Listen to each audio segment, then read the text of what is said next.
NCS 기반의 병원 서비스 매니저. 이번 시간은 제15강으로 불만 환자 응대와 상담 일지 작성에 대해서 우리 같이 알아보겠습니다. 이 내용은 서비스 응대에서 여러분이 이미 병원 코디네이터나 치과 코디네이터, 병원 상담실장 등을 통해서 많이 배웠던 내용이실 거예요. 그래서 이 부분은 너무 그렇게 깊게 들어가지 않도록 하겠습니다. 자, 고객 서비스가 고객 생애 가치에 미치는 영향이라고 하는 보고서에 보면 첫 문의에 대해서 신속한 답변을 하는 경우 구매에 영향을 미친다 89%. 부실한 고객수로 서비스로 인해서 고객의 구매 행동이 바뀌었다. 뭐 사려고 하다 안 샀다. 하려고 했다 안 했다. 뭐 이런 거죠. 그래서 부실한 서비스가 고객을 얼마나 쫓는가 하는 거죠. 자, 그럼 좋은 서비스로 구매 행동이 바뀌는 경우 87%. 그렇기 때문에 좋은 서비스보다 더 중요한 것이 환자들로 하여금 불만을 갖게 하는 서비스가 더 우리 병원에 피해를 많이 준다는 거죠.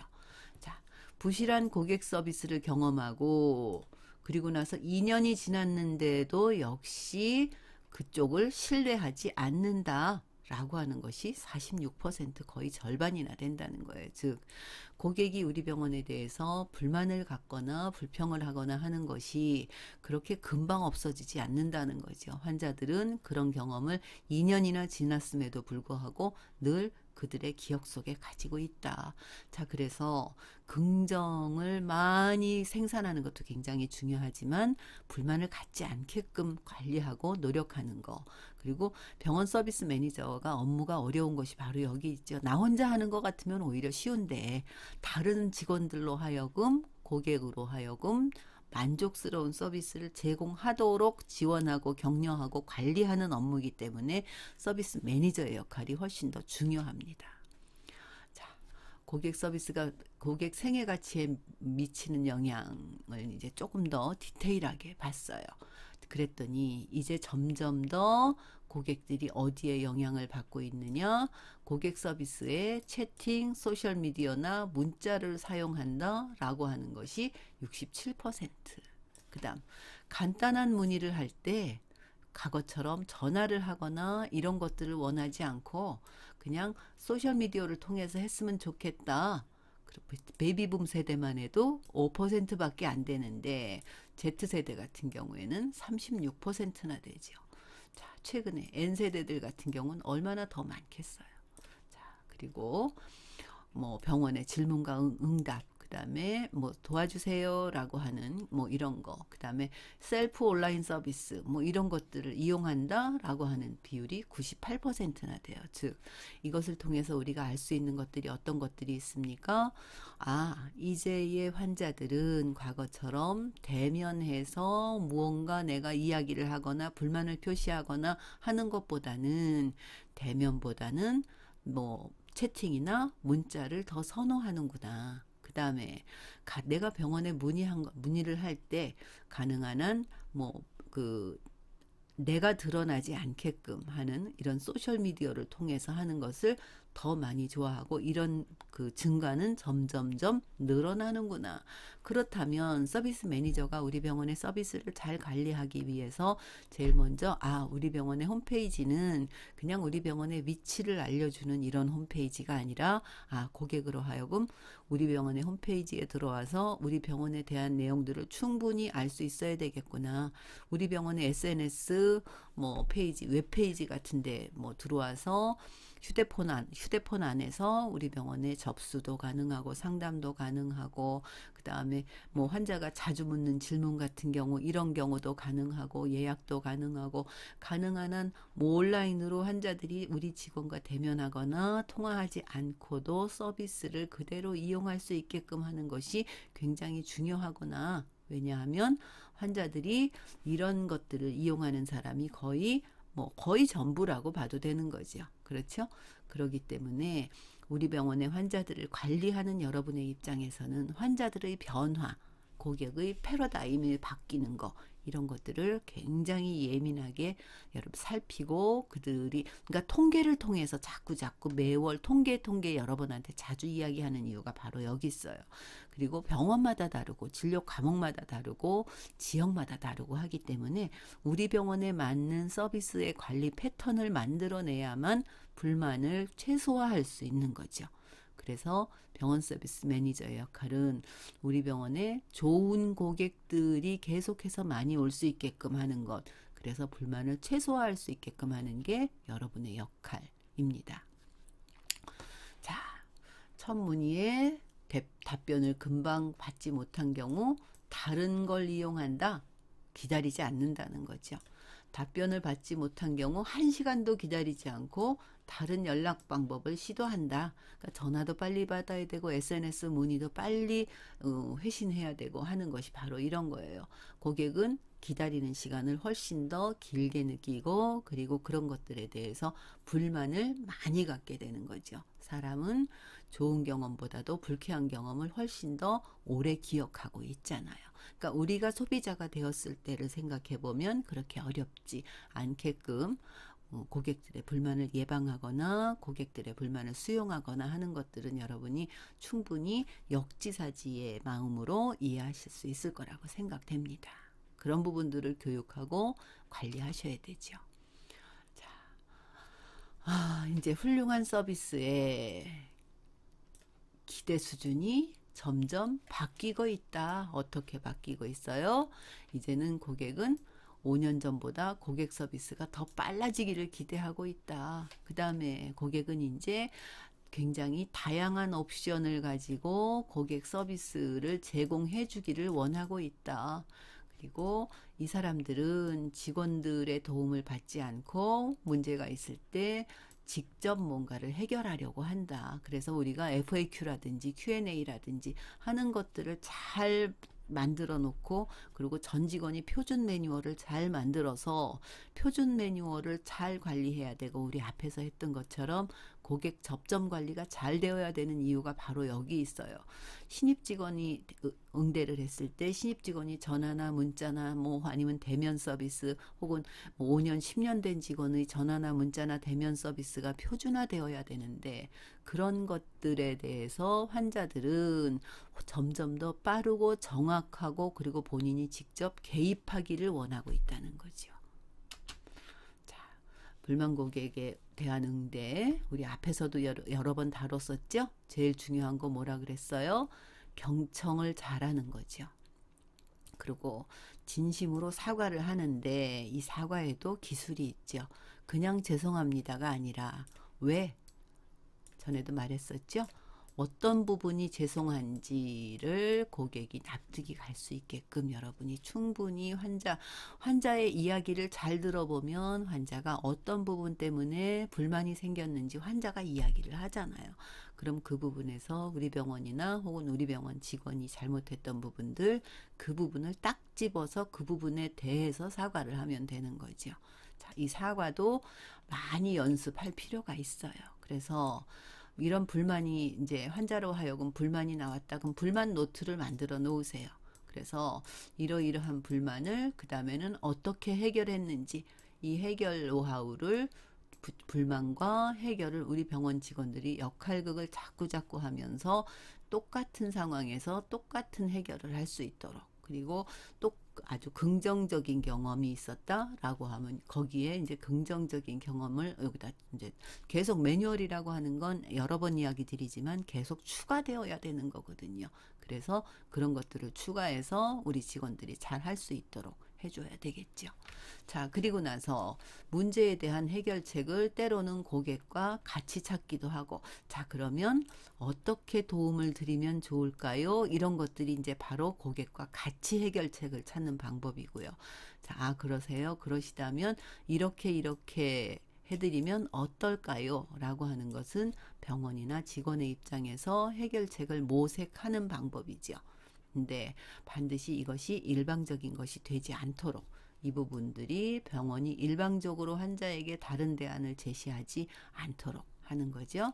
그 그다음에 그것에 대해서 모색된 해결책에 대해서 그리고 그것에 대해서 환자가 만족했는지 반드시 확인하고 여러 번 얘기하죠. 매뉴얼에 이 부분이 추가가 되어야 또다시 그런 일이 발생했을 때 잘 해결해 나갈 수 있고, 그리고 이제 상급자가 이제 대응을 하게 되잖아요. 그럴 때 상급자까지 오지 않아도 이제 현장 실무자 선에서 해결될 수 있는 프로세스를 미리미리 갖추어 놓는 일이 병원 서비스 매니저의 업무입니다. 그래서 병원 서비스 매니저가 되면 여러분이 할 일들이 굉장히 많지요. 공통의 매뉴얼, 파트별로 되는 매뉴얼, 그 다음에 상황에 따른 매뉴얼, 이런 것들이 다 갖추어져 있어야 되고, 그런 것들에 대한 관리까지도 여러분의 역할이기 때문에 매뉴얼 만드는 작업을 많이 하시기 바랍니다. 자, 이제 상담일지. 이제 환자들과 상담을 하고, 그러니까 불만 고객을 응대하고 나서도 이제 일지에다 반드시 기록을 하는 것이 좋겠죠. 자, 환자하고 상담을 하고 났을 때 환자에게 일어나는 모든 상황, 상담에 대해서는 환자에 대해서 질병이라든지 치료라든지 하는 그런 것만 그러니까 적어 놓는 것이 아니라 그때의 상황이라든지 그 다음에 변화 이런 것들을 꼼꼼하게 기록해 놓는 것이 좋아요. 왜냐하면 그러니까 오히려 환자들에 대한 정보는 문진에서도 마찬가지잖아요. 환자가 말하지 않은 관찰한 데서 정보가 나오는 경우도 굉장히 많습니다. 그렇기 때문에 이런 것들로 환자의 앞으로의 예후를 미리 우리가 알 수 있단 말이에요. 그러면서 이 환자가 어떤 성향인지도 우리가 파악하고 분석할 수가 있지요. 그래서 이런 것들이 진료가로 전달이 된다라고 하면 더 환자가 만족하고 치료 효과, 치료 성과도 더 높일 수가 있겠죠. 그래서 문진표도 마찬가지고 상담일지도 마찬가지예요. 꼼꼼히 기록하는 것을 습관화하도록 하고 우리 직원이 예를 들어서 A라고 하는 환자하고 상담일지를 작성을 했다. 라고 할 때 여러분이 예를 들어 그 상담일지를 쭉 점검을 한다라고 하면 그렇게 했어요. 그 선생님이 관찰한 특이한 내용은 없었어요. 라고 해서 혹시 빠진 것들이 있다면 첨삭을 하는 것도 서비스 매니저의 업무입니다. 자, 이제 환자들이 병원에 오면 이제 치료를 받거나 하거나 할 때 이렇게 동의서를 작성을 하잖아요. 그렇죠? 동의서를 작성을 하게 되죠. 자, 동의서 무조건 동의서만 먼저 내미는 것이 아니라 동의서를 받기 전에 어떤 수술이나 시술이 들어가게 됩니다. 자, 대체할 수 있는 치료 방법으로는 있는 경우에만 하는 거죠. 그 다음에 수술이나 시술 후에 발생할 수 있는 후유증, 그 다음에 수술이나 시술 시 일어날 수 있는 잠재적으로 가지고 있는 어떤 일들 이런 것들이 여기에 이제 다 잘 적혀 있어야 되고 이런 것들을 병원에 가서 환자들이 불만을 갖는 경우 어떤 경우 있냐면 이런 이제 동의서를 받는 경우에 직원이 다 이제 환자들한테 읽어주라고 이제 그렇게 훈련을 하잖아요. 그러면 직원은 여기 이제 1번부터 12번까지의 항목이 있어요. 그런데 이 1번부터 12번까지의 항목을 읽는 것이 직원은 날마다 이걸 하루에 몇 번씩 읽기 때문에 굉장히 빨라요. 예를 들어 전신질환 등에 대해서 모든 것, 그러니까 콜센터에서 전화 받았을 때 여러분이 받아보면 어때요? 정말 기계처럼 말하는 것처럼 병원에서 환자들이 수술이나 시술에 대한 동의서를 사인을 하면서 갖게 되는 불만이 뭐예요? 환자를 쳐다보지도 않고 거의 로봇처럼 그냥 다다다다다다다. 그래서 가능한 한 이런 부분들은 병원 서비스 매니저가 하거나 혹은 상담실장이 하는데 가능한 한 한 항목을 하면서 환자하고 눈을 한 번씩 마주치고 하는 것이 굉장히 좋죠. 많은 경우 환자들이 많이 불만을 표시하는 부분들이에요. 1번부터 12번 항목까지를 그냥 주르륵 이렇게 읽어내려가는 거 환자들로 하여금 불만을 많이 가지게 합니다. 자, 상담일지를 작성하는 의의가 뭘까요? 신환은 매일 오죠? 그럼 신환이 매일 오면 우리 병원에 환자가 너무너무 넘쳐야 되는데 그렇지 않단 말이에요. 신환은 매일 있는데 원장님들은 또 자, 오늘 신환은 몇 명이나 돼? 이런 거 관심을 많이 갖고 있죠. 자, 신환만 늘면 뭐 하겠어요? 그렇죠? 어떤 경우가 그래요? 고객의 데이터베이스 관리가 잘 못 되기 때문에 그런 거죠. 그죠? 우리 병원에 신규 환자가 많이 오는 것도 중요하지만 고객의 생애 가치라든지 이런 걸 생각해 보면 우리 병원이 가지고 있는 기존 고객들이 이탈을 막는 것도 굉장히 중요한 내용이에요. 그래서 상담 일지를 잡는 것은 단순히 그냥 이런 것들을 기록하는 것에 그치는 것이 아니라 이것을 통해서 우리 병원의 경영에 도움을 받고 환자가 점점 늘어나게끔 하는 효과를 가지고 오면서 그것으로 통해서 우리 병원의 경영이 더 나아지게끔 하는데 의의가 있죠. 자, 그래서 정리를 잘 해야 되겠어요. 그 다음에 이제 상담 일지를 통해서 고객의 인적 사항, 상담 내용, 치료 범위, 상담 결과 이런 것들이 정확하게 기록이 되어 있을 때 다음에 그 환자를 응대할 때 고객의 총 가치, 자, 이 환자가 가지고 있는 잠재적으로 우리 병원과 연계할 수 있는 다른 서비스를 제공을 받을 수 있는 서비스 제공을 환자에게 요청을 하거나 더 다른 치료 뭐 그다음 상향된 뭐 서비스 이런 것들 의료 상품에 뭐 의료도 상품이잖아요. 이런 것에 환자의 관심을 유도하게끔 한다거나 소개한다거나 이런 것들이 가능하죠. 그래서 상담 일지는 단순히 그냥 환자에 대한 인적 사항이나 진료 목적, 치료 목적만을 적어 놓는 것이 아니다. 자, 상담 일지는 매일매일 기록하고 그 다음에 데이터가 빠지지 않도록 여러 번 말씀드리죠. 반드시 환자가 말한 것뿐 아니라 관찰한 것까지가 들어가 있어야 된다. 관찰한 내용들이 들어 있어야 된다. 그리고 이 상담 일지에 이제 하단 부분을 상담 일지가 이렇게 있으면 이 하단 부분을 이렇게 남겨놓고 그래서 이제 그 환자가 이렇게 A라는 치료를 받았다. 그러면 그것에 대한 경과, 그 다음 또 받았다. 그럼 그거에 대한 경과 이렇게 관리를 하시면 이 환자에 대한 정보를 우리가 하나로 관리가 할 수 있기 때문에 관리도 굉장히 쉽고 그리고 직원들이 같이 업무를 공유하기도 좋죠. 자, 그런데 이때 주의할 거 어떤 거예요? 고객의 정보가 유출되지 않도록 할 것. 그래서 인포메이션 데스크라든지 상담 데스크 같은 경우에 이것이 다른 환자가 왔을 때 이 화면이 보이게끔 하면 안 되겠죠. 그래서 반드시 뭐 바인더 같은 데다 놓고 쓰고 나서 반드시 뚜껑을 덮어 놓는 것을 습관화하도록 직원들에게 여러분이 교육을 잘 해야 되겠습니다. 자, 상담일지 작성할 때 들어가는 내용들이죠. 일련번호, 생년월일, 뭐 결혼했는지, 뭐 이거는 때에 따라 묻는 거죠. 반드시 묻는 게 아니라 상담은 어떤 방법으로 했는지, 상담자는 누군지, 상담의 핵심적인 왜 상담을 하게 되었는지 핵심은 정해놓고 그리고 나서 상담했던 내용들을 차례차례 기술하는 거죠. 그리고 상담을 했던 담당자는 이러이러한 의견, 소견을 갖고 있고 앞으로 이 사람은 어떻게 관리를 해나갈 계획이다라고 하는 내용들로 작성되면 되겠습니다. 자, 이것들을 가지고 상담한 내용을 가지고 병원에서는 CRM으로 활용을 하지요. 어떻게요? 메일이나 SNS, 뭐 DM 이런 거를 하기도 하고요. 이것을 통해서 어떤 걸 해요? 검진, 검사 뭐 이런 거, 그다음 결과를 알려주기도 하고요. 예방접종 정보나 추가 접종 정보를 주기도 하고 수술 예약이나 경과에 대해서 그다음에 환자나 환자 가족에 대해서 뭐 환자가 이야기했을 경우 기념일 같은 경우 생일 같은 거 제일 많죠.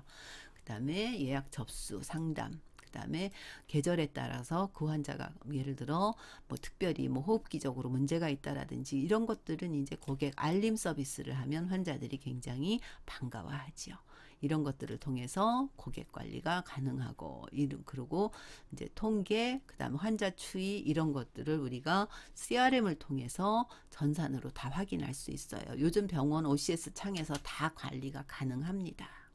자, 병원 직원 교육을 하는 거, 고객이 어떻게 변하고, 불만 고객은 왜 중요하고, 우리 병원 고객 불만을 위해서 어떤 마인드를 가져야 되겠고, 자, 고객의 정보는 유출되면 안 되고, 그리고 이 상담을 통해서 우리가 CRM으로 어떻게 활용할지 하는 내용들이 여러분이 직원들에게 교육하고 관리되어야 될 병원 서비스 매니저의 업무입니다. 굉장히 업무가 많죠. 이번 시간은 여기까지 하도록 하겠습니다.